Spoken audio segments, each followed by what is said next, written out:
महिंद्रा की थार, महिंद्रा की स्कॉर्पियो, महिंद्रा की एसयूवी 700 और महिंद्रा की बोलेरो। जब भी एसयूवी गाड़ियों का नाम आता है ना, आप महिंद्रा को पीछे छोड़ ही नहीं सकते। महिंद्रा एसयूवी मार्केट का लीडर है, लेकिन आने वाला जो जमाना है इलेक्ट्रॉनिक व्हीकल का, ईवी का, और उसमें जो लीडर है वो है टाटा ग्रुप। इस इलेक्ट्रॉनिक व्हीकल मार्केट की रेस में महिंद्रा बहुत पीछे रह गया है। अभी इलेक्ट्रॉनिक वर्जन में कोई गाड़ी नहीं है, और इसकी सबसे बड़ी टेंशन ये है कि इतनी जो हमारी दमदार गाड़ियां हैं, अगर इनको इलेक्ट्रीफाई कर दिया तो क्या लोग लेंगे, और नहीं किया तो भाई साहब हम रेस में फिर पीछे रह जाएंगे। तो करे क्या, जाए तो जाएगा। तो इन सभी चीजों को मद्देनजर देखते हुए महिंद्रा ने एक जबरदस्त स्ट्रेटजी बनाई है, जिसको कहते हैं ट्विन स्ट्रेटजी। तो ये क्या है ट्विन स्ट्रेटजी, आज की वीडियो में डिस्कस करेंगे।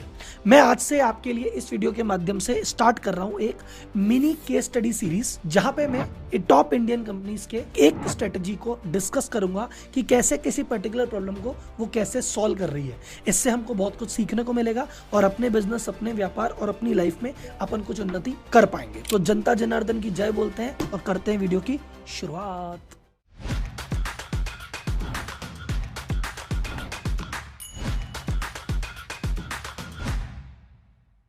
देखो भाई लोग, एक बात तो क्लियर है, आने वाला समय ईवी का है, इलेक्ट्रॉनिक व्हीकल का है। अगले 5 से 10 साल या 15 साल में जितनी भी कंपनीज है, सबको इलेक्ट्रॉनिक व्हीकल में अपना प्रोडक्ट लाना पड़ेगा, नहीं तो भैया वो रेस से पिछड़ जाएगी, मार्केट से बाहर हो जाएगी। इस स्थिति में सबसे ज्यादा टेंशन में है महिंद्रा। उसके सबसे बड़ी टेंशन इसलिए है क्योंकि वो है एसयूवी मार्केट का किंग। लोग एसयूवी को पसंद क्यों करते हैं? बड़ी लंबी चौड़ी गाड़ी, दमदार गाड़ी, इंजन की आवाज, रोड पे चलती है तो ऐसी धमक, ऐसा टोरा कि भाई साहब उस टोर के चक्कर में आदमी महिंद्रा की तरफ जाता है। अब अगर इन्हीं गाड़ियों को इलेक्ट्रिक कर दिया जाए, इनकी टॉर निकाल दी जाए, इनको एकदम शांत कर दिया जाए और इनका साइज थोड़ा छोटा हो जाए, तो भाई साहब फिर किसको आएगा मजा? तो महिंद्रा अगर इनको इलेक्ट्रिक कर देगी तो रिस्क है कि कोई इनको लेगा ही नहीं, और अगर इनको इलेक्ट्रिक नहीं करती है तो इलेक्ट्रॉनिक व्हीकल की रेस में पीछे रह जाएगी। तो महिंद्रा करे क्या? महिंद्रा ने इसके लिए अपनाई है ट्विन स्ट्रेटजी। इसने कहा एक रास्ते पे चलना ही नहीं, हम 2 रास्ते अपनाएंगे। सबसे पहला इन्होंने डिसीजन लिया कि हम ये जो हमारे टॉप परफॉर्मिंग मॉडल है, हमारा स्कॉर्पियो, थार,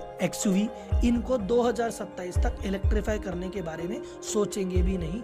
हम नहीं कर रहे इसको इलेक्ट्रीफाई। क्यों नहीं कर रहे साहब? क्योंकि हमारे कई ऐसे लोग हैं जो दमदार गाड़ियों के दीवाने हैं और जिनको पेट्रोल डीजल ही भाता है, जो इलेक्ट्रिक से दूर रहना चाहते हैं। ऐसे लोगों के लिए हम इस गाड़ी को बनाते रहेंगे 2027 तक। फिर इनसे दूसरा सवाल पूछा कि भाई फिर ऐसे करोगे तो वीर एस में पीछे रह गए? तो बोले नहीं, हम वीर एस में नहीं पीछे रहेंगे।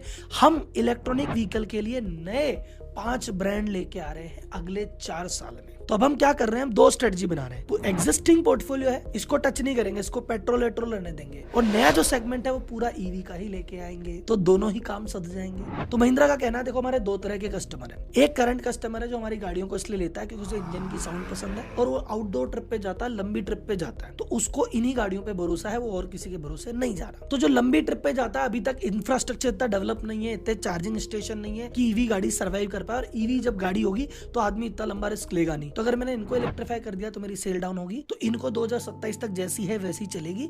2027 के बाद अगर हम देखते हैं कि हाँ इंफ्रास्ट्रक्चर डेवलप हो गया, जगह जगह चार्जिंग स्टेशन लग गए, आदमी कंफर्टेबल हो गया, तब जाके हम इसको इलेक्ट्रीफाई करने के बारे में सोचेंगे। पर तब तक क्या करेंगे?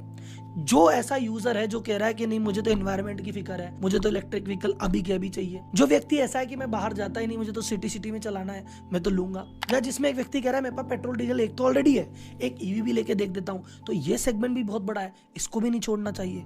तो महिंद्रा कहता है इस सेगमेंट के लिए नए व्हीकल बना देता हूं। महिंद्रा का मानना है कि 2027 तक हमारी टोटल जितनी भी गाड़ियों की बिक्री होगी उसमें से 30% ईवी होगी, और जो नए ईवी लेने वाले लोग हैं, जो हमारे करंट कंज्यूमर हैं, वो तो ईवी नहीं ले रहे।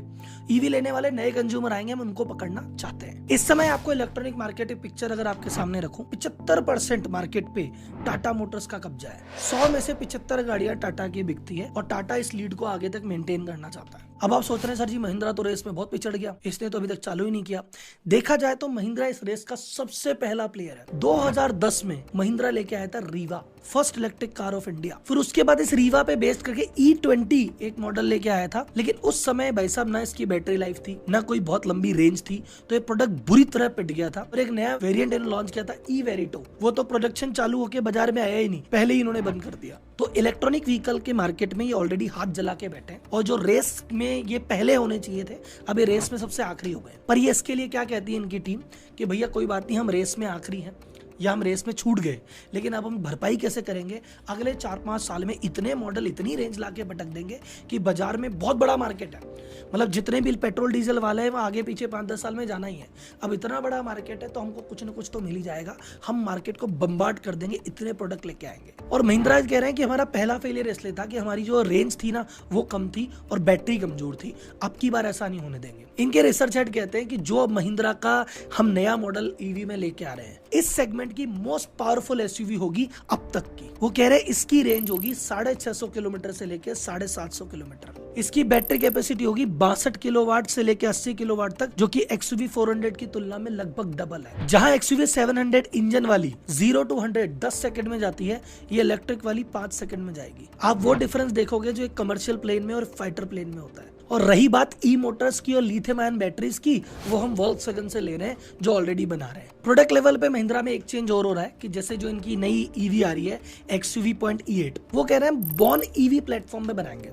इतना तो हमको सबको बेसिक पता है कि जो गाड़ियां बनती है वो एक पर्टिकुलर प्लेटफॉर्म पे बनती है। तो पहले इंजन का प्लेटफॉर्म अलग होता है, कई लोगों ने इंजन के प्लेटफॉर्म पे इलेक्ट्रिक व्हीकल बना दिया। महिंद्रा इलेक्ट्रॉनिक व्हीकल के लिए अलग से प्लेटफॉर्म लॉन्च कर रहा है, तो उसकी गाड़ी का डिजाइन मॉडल एकदम बाकी सबसे थोड़ा सा डिफरेंट रहेगा। ये कह रहे हैं कुछ जो हम चेंजेस करेंगे पेट्रोल डीजल इंजन में, उससे हम सीखेंगे इलेक्ट्रिक को ठीक करना, और जो इलेक्ट्रिक में कुछ चीजें हम ठीक करेंगे वो सीधा हमारे पेट्रोल वाले में पहुंचा देंगे। तो एक में इनोवेशन किया, दोनों को फायदा मिलेगा। ये कहते हैं ट्रू एसयूवी मेकर है, चाहे इलेक्ट्रिक बनवानी हो चाहे पेट्रोल वाली, एसयूवी तो महिंद्रा ही बनाएगा। लेकिन इलेक्ट्रॉनिक व्हीकल के चैलेंज कम थोड़ी है। सबसे पहला चैलेंज तो है कंपटीशन। किधर Tata motor already 75% market share लेके बैठे हैं। जिस समय महिंद्रा कह रहा है कि मैं मेरी पावरफुल एसयूवी बताऊंगा, उसी समय टाटा भी एविनिया करके एक लॉन्च करने वाला है। इधर जब ये कह रहा है कि जब 2027 के बाद मार्केट ठीक होगा तो मैं थार, स्कॉर्पियो, XUV 700 को इलेक्ट्रीफाई करेंगे, तो इधर टाटा भी बैठे हैं, हमारी सिएरा, हमारी एक्टर, इसको भी इलेक्ट्रीफाई करेंगे। तो भैया कंपटीशन हल्का नहीं है,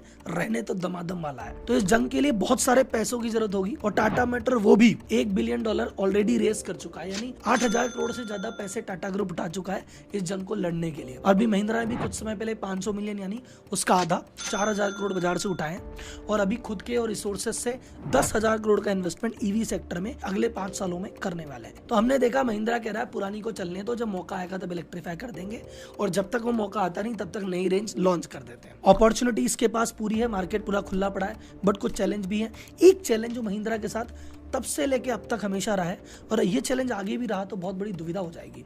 वो क्या है, कोई मुझे बता सकता है? कमेंट बॉक्स में आप कमेंट बॉक्स में बताते रहना, मैं आपको बताता हूँ। इनके पास सबसे बड़ा इशू है सप्लाई चेन का। बाजार में डिमांड तो रहती है, ये पूरी ही नहीं कर पाते। थार की डिमांड है पर वेटिंग चल रही है 3 महीना 6 महीना, और कोई पर्टिकुलर मॉडल की 14 महीना। XUV 700 भी बुकिंग तो हो गई थी, लोग 14 महीने 24 महीने तक की बुकिंग लेके बैठे। तो महिंद्रा भाई साहब ईवी मार्केट में आ भी सकता है, छा भी सकता है, धूम भी मचा सकता है, लेकिन जब डिमांड है और सप्लाई नहीं कर पाओगे तो कैसे करोगे भाई साहब?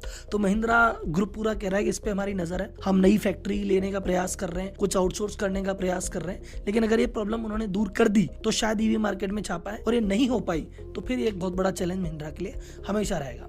आप मुझे चैट बॉक्स में बताइए, महिंद्रा की थार अगर इलेक्ट्रीफाई हो गई तो लेनी है कि नहीं लेनी है? और आप पेट्रोल वर्जन के दीवाने हैं या ईवी वर्जन के दीवाने हैं? आपकी क्या ओपिनियन है मुझे चैट बॉक्स में चाहिए, एक एक कमेंट में खुद पढ़ूंगा। ठीक है सर, धन्यवाद, जय हिंद।